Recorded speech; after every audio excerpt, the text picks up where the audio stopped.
sudah menjadi praktis kepada UMNO dan Perikatan dan Barisan Nasional sekarang, bila mereka tersepit, mereka akan gunakan isu perkauman.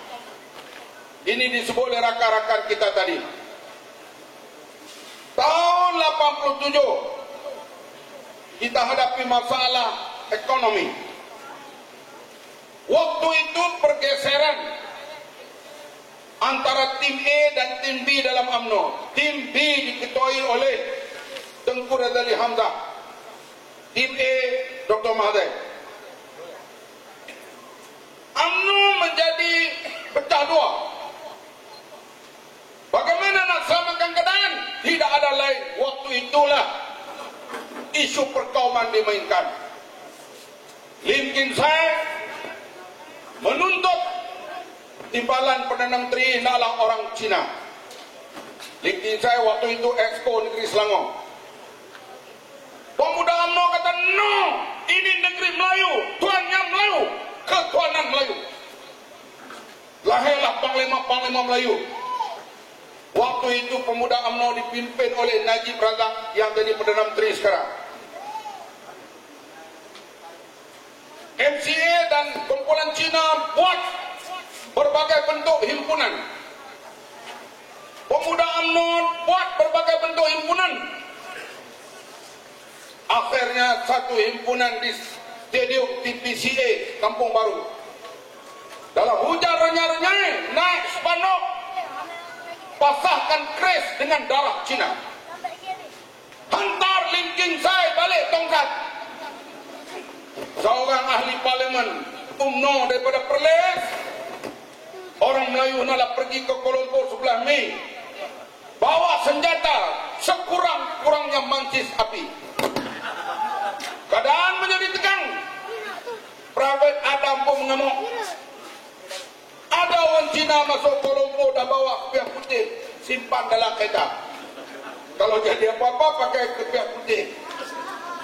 Keadaan dah cukup tegang. UMNO maki MCA, maki UMNO hentam balik MCA hentam UMNO. Tengok-tengok yang kena tangkap aku dan rakan-rakan kami. Pemimpin DAP, pemimpin NGO, satuan guru-guru Cina, buat teater, pemuda-pemuda PAS, nak tangkap lebih 120 orang. Di bawah operasi Lala. UMNO ditangkap atau tidak? Tangkap. Tajuddin Rahman ditangkap, Ibrahim Ali dan beberapa orang lagi. Tetapi 2-3 minggu mereka dibebas, kamilah bersemayam di Istana Kem Kemuning. Kemudian kadang-kadang ada pilihan raya, BN menang semula dengan begitu besar. Masa penangkapan, Lim Kim Sai lari ke Australia, Najib Razak lari ke Jakarta. Sebab barangkali boleh kita ke depan, cabut, mereka pun cabut lah. Kami nak cabut mana? No lah, dalam Kem Kemuning, rakai dinding dekat 2 tahun. Sekarang hadirin sekalian, tadi penceramah kita dah sebut, sekali lagi Malaysia hadapi masalah ekonomi yang cukup dahsyat. Harga minyak mengodum daripada $100 turun bawah $50 sekarang, bawah $60. Bajet yang dikemukakan oleh kerajaan berdasarkan harga minyak $90 hingga $100. Pendapatan negara hampir 40% daripada Petronas minyak. Dengan pendapatan yang merosot, kalau berterusan harga minyak begini 2-3 bulan lagi, maka belanjawan yang diluluskan di parlimen dalam bulan 12 yang lalu tak dapat berjalan dengan penuh.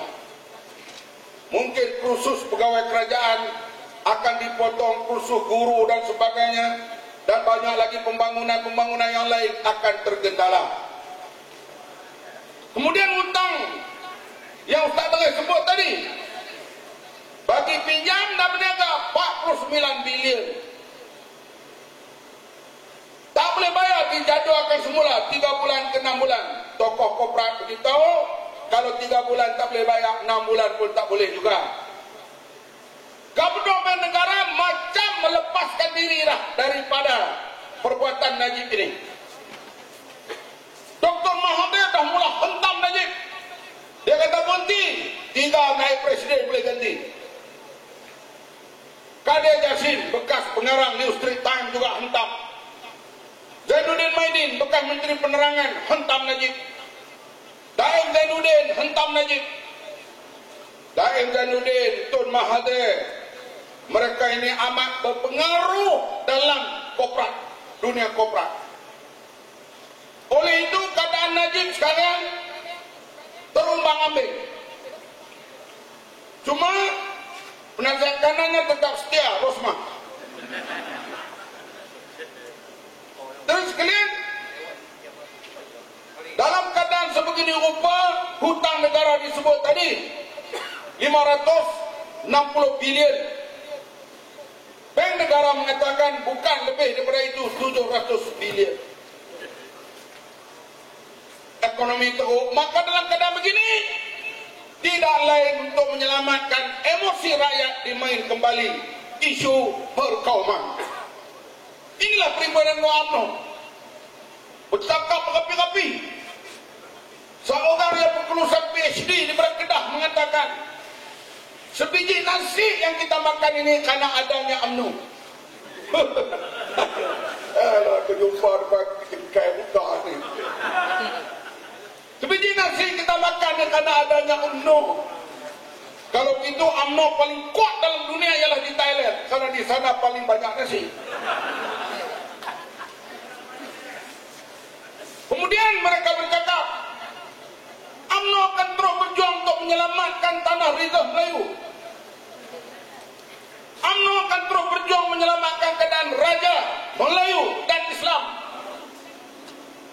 Di main isu perkauman, soal kabar mereka pula main isu hari-hari, hal DAP, hal lingkungan dan sebagainya.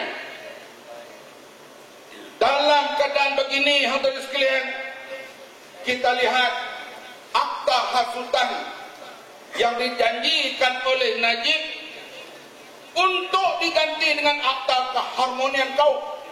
Akta keharmonian. Kita sendiri, Parlimen sendiri telah memilih Mujahid Rawa duduk dalam jawatan kuasa untuk membuat studi dan merangka show kepada kerajaan rang undang-undang akta harmoni. Tiba-tiba Najib kata no, akta hasutan akan diperkuatkan lagi, sedangkan dia yang janji supaya akta hasutan ini dihapuskan. Hadirin sekalian, Najib ni keluklah. Dia yang janji nak hapus akta hasutan, dia nak kukuhkan. Dia yang menyokong ISIS. Sekarang dalam parlimen dia kata ISIS berbahaya. Artinya orang yang paling tak ada pendirian. Hadirin sekalian, kita lihat akta hasutan ini dikekalkan untuk menyelamatkan UMNO dan Barisan Nasional. Betul ke tak? Cuba kita lihat menjelang pilihan raya, selalunya kepala babi masuk masjid. Kenapa polis tak dapat tangkap orang yang buang kepala babi? Polis Malaysia antara yang cekap dalam dunia. Ya, sebab kita dilatih asalnya oleh British. Dalam dunia ini, di antara perisik yang paling hebat ialah British. Baik kita tengok filem James Bond dan sebagainya. Dan masa-masa di Timur Tengah, di Afghanistan dan sebagainya, laporan risikan British ini selalunya TikTok. Malaysia berasal ataupun merdeka daripada British yang dilatih daripada acuan yang sama. Polis Malaysia cakap, secekap-cekap polis Malaysia tak dapat tangkap orang yang buang kepala babi dalam masjid. Boleh ke tidak? Dekat pilihan raya tuan-tuan akan dengar beberapa buah gereja dibakar, pintu ke apa kan? Dapat tangkap orang yang bakar gereja? Kita dengar pidato-pidato mereka berapi-api. Hentam Cina, hentam India, kita. Tiba-tiba yang kena tangkap, yang didakwa Adam Adli, Khalid Samad, Ali Bahri, Teresa Kok, Karpal Singh. Karpal Singh ini atas sultan ini yang kena 4.000 denda karena mempertahankan pemerintahan yang sah yang dipimpin oleh Datuk Seri Nila. Kemudian yang kena lagi kita lihat Teng Chua, Isyamuddin Rais. Mana dia perkasa? Kena ke tak? Mana dia Isma? Bukan kita minta tokoh perkasa juga kena. Kita tidak mau kena kepada siapa. Artinya akta ini boleh disalahgunakan.